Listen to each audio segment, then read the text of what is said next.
Listen to the vibes. Welcome, everyone, to another episode of Vibes. I'd love to welcome here Cameron Smith, who is a comedian and a filmmaker, and I think you dabble in music as well.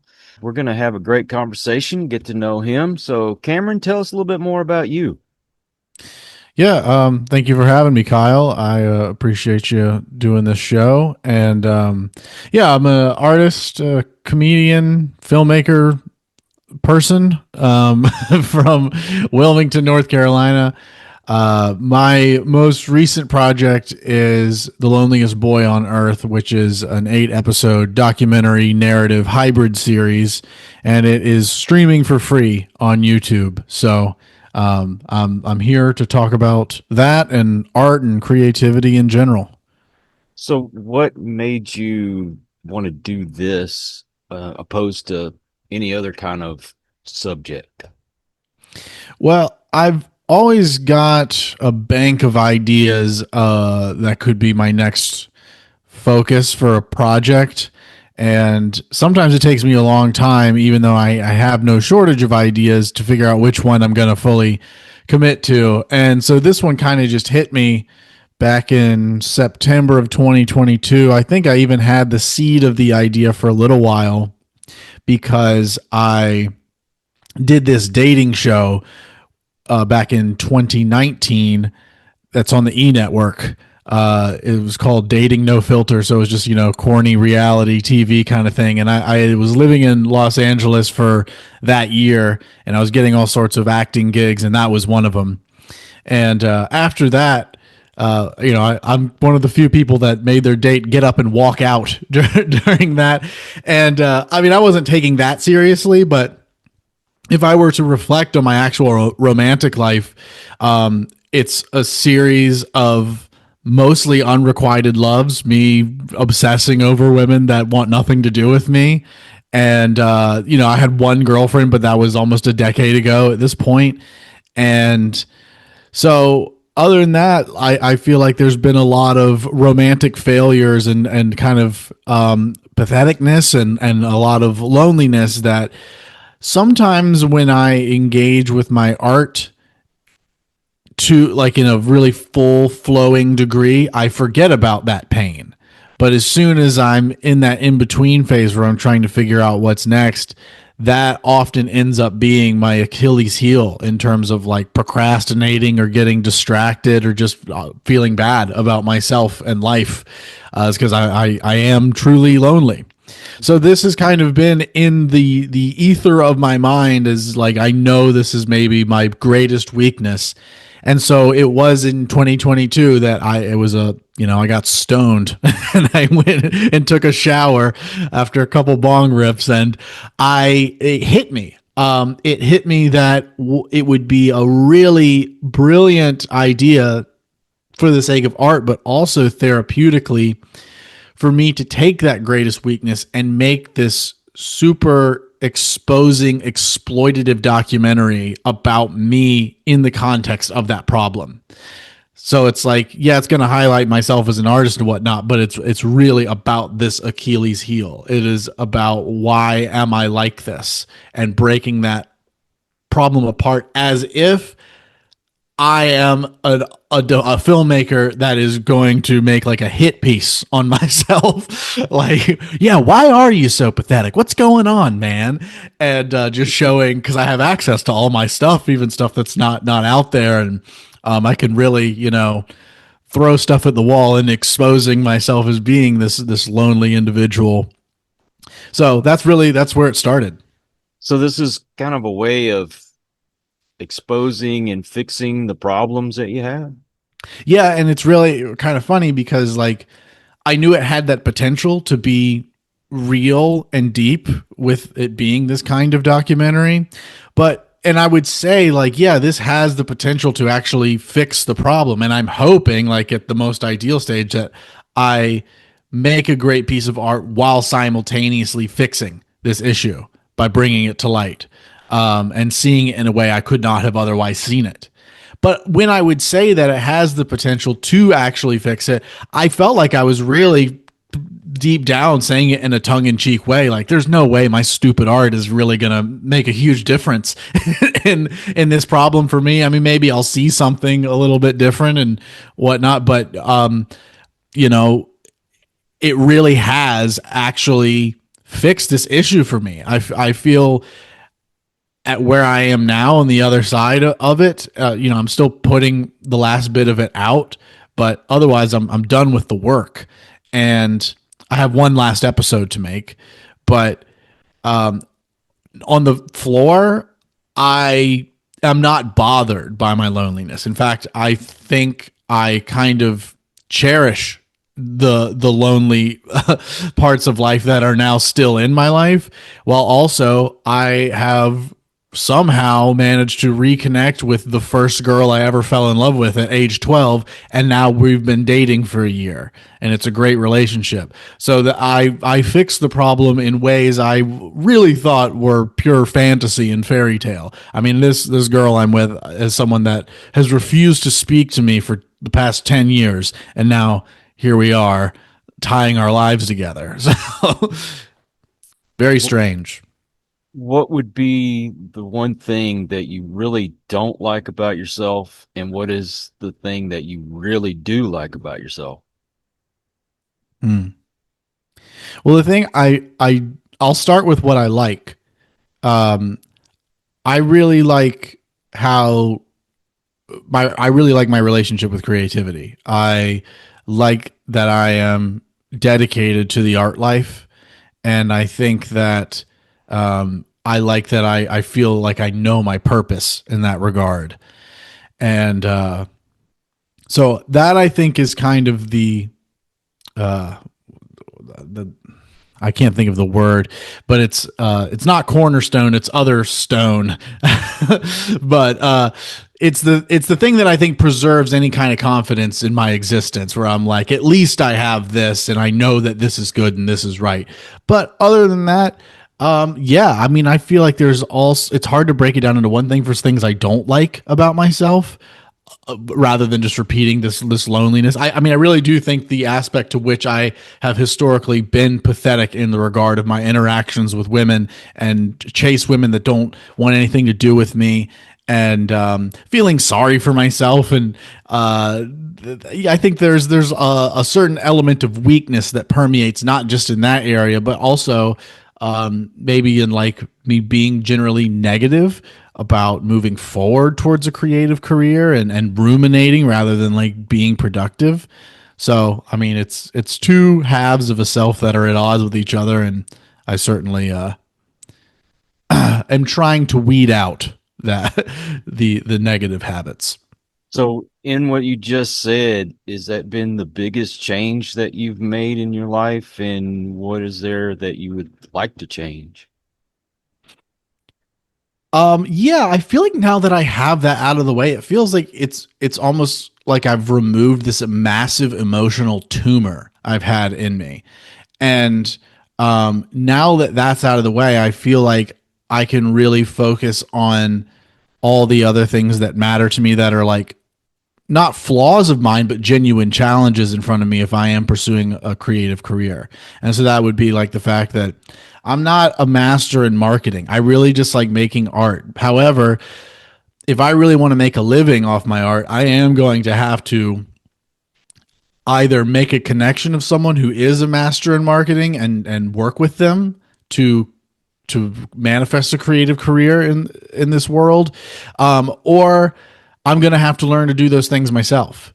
And it's a world that I have a lot of resistance to, because I don't like it. I don't like the way it operates. It feels yucky to me. It feels manipulative, and it feels like very anti creativity and anti art. But I think it is a skill or a world I need to put my feet into in order to really chase what I'm after. I'm going to ask you something a little personal, if you don't mind. Oh, not at all. Well, when I talk to comedians, just about every one of them, they got into their comedy because there's been hurt in their life, and it's Hmm. been kind of a way of masking that. Has there been some major hurt in your life that kind of led you this way? That's a really good question. And, I don't think that there's anything obvious. I mean, I could ruminate on like my past, like early childhood, and say things like, my mom and father split up super early. Like, I don't even think I was 1 year old. And my mom raised me. And I think overall she was a great parent. She had me when she was 19. I mean, she was really young. And so I think that there's certain degrees in which I wasn't paid attention to and kind of neglected. And I think it forced me to learn a certain kind of independence. But see, I never really felt particularly blatantly hurt by that. And I don't feel like that's necessarily like a trauma of mine. If anything, I feel like it's just an explanation for why I have a high degree of independence and why I'm almost altruistic in the way I make art. Like I don't like working with. I like playing all the roles. Like I like being the writer, director, editor. I like being in front of the camera. That's kind of 50-50. Some things I like being in front, but it's that sort of full creative control that I feel like I can play a cog in the machine, but you're not going to get the kind of art I make if I'm a cog in the machine.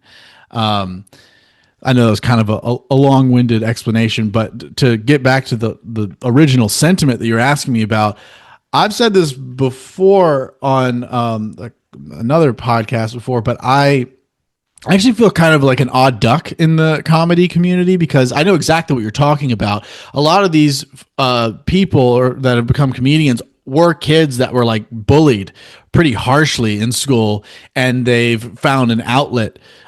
I wasn't like a classic like physically beat you up bully, but I was kind of like a psychological bully through school. I mean, I would like, I don't know if are you able to swear on here? Well, I normally don't, and Okay. I will edit it out if I need to. Okay, no worries. I would mess with people in high school, and like most of it was done in good humor, but it wasn't always taken in good humor, and sometimes I was a bit like harsh and vindictive and cruel as like a young high school or middle school kid. That I've had remorse about and evolved past at this point in my life, but I'm an odd duck in that way to where like I was like that at a young age, making wild sketch comedy, short film type stuff on YouTube, and then I went to stand up comedy. So I don't think like comedians are kind of like the black sheep in society largely.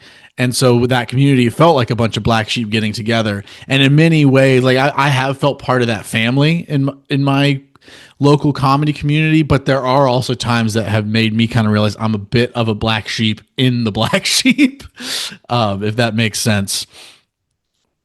And how would you describe your comedy? So I think on the surface it looks like a lot of shock value, but it's really, in my mind, it's more of a satire on shock value, or really a satire on comedy as a whole. So like I can totally act out the standard comedian's flow and even like just craft jokes in that normal way we're all used to, but I also kind of throw in a bit of like Andy Kaufman type meta humor to where like people are confused about who I really am, or like where the joke is and what's sincere, or like I mean, I'll make a comment without going into any sort of off limits context here, but like there are political comedians that exist, and I feel like when people go into those areas, you can often tell what that person actually thinks politically based on their jokes. Where if I go into political territory, it really just confuses people. They're like, wait, what is I can't tell what this guy actually thinks.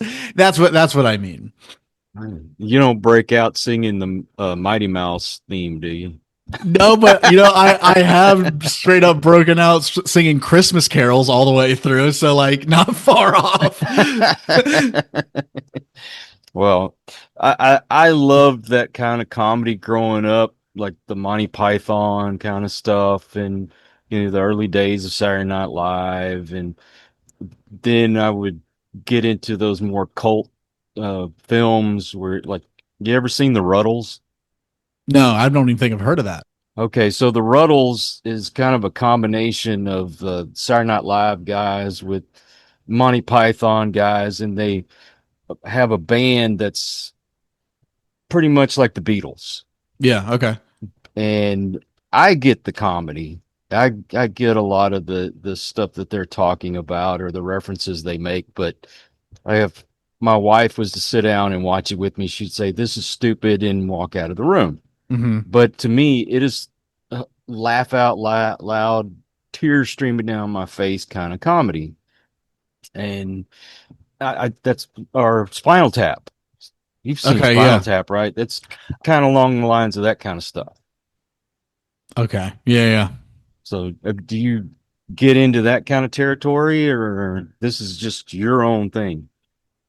So like I I am influenced by not necessarily those. I'm not I really like Tim and Eric when I was in middle school and high school. And right now I really love Tim Robinson's stuff. I don't know if you're familiar with like I Think You Should Leave or he just put out an episode, the first episode of the show on HBO called The Chair Company, and man, it's hilarious.